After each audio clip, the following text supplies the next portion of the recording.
There comes a moment on this path where you stop climbing and realize the ground under your feet has already changed.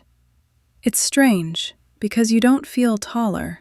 You just notice that you're seeing your life from a completely different angle. This episode isn't about ascending. It's about recognizing the altitude I've already been living from. You've been listening for guidance as if it comes from somewhere above you. He says quietly. But with that razor under velvet tone he uses when he's removing excuses. But you haven't considered the simplest truth. What if the voice you're hearing is you? From the vantage you haven't claimed yet. I try to laugh it off. Are you saying my intuition, my guidance, all those nudges weren't external at all? There's a beat of silence, the kind that rearranges the air. Are you saying I've been guiding myself without realizing it? He doesn't answer with words. The energy in the room shifts, subtly but unmistakably. It feels like stepping across an unseen threshold, like walking into a memory that isn't from the past, but from a higher version of the present.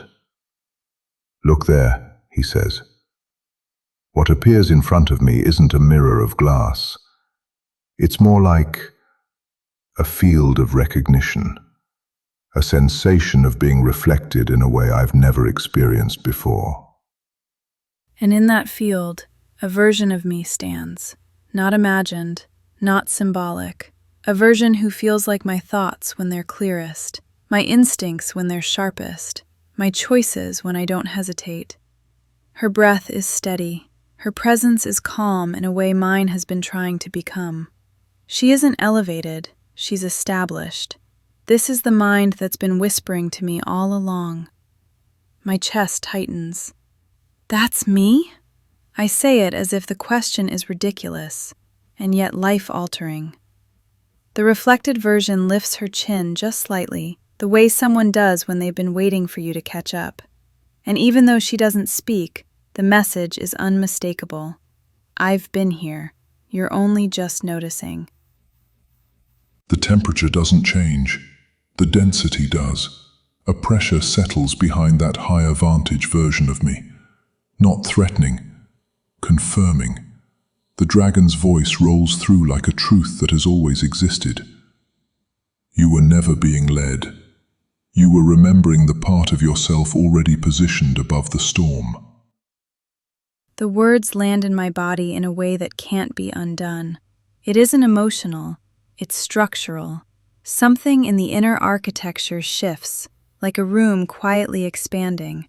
I realize the guidance I thought came from outside me was me, from the altitude I'm finally standing in.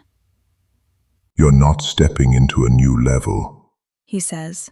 "You're recognizing the one that has been yours for a long time. That is what remembrance truly means." And from that moment on, the mirror stops being a scene. It becomes a reference point, a presence I can lean into, a vantage I can no longer forget. I align with the vantage that has been waiting for me,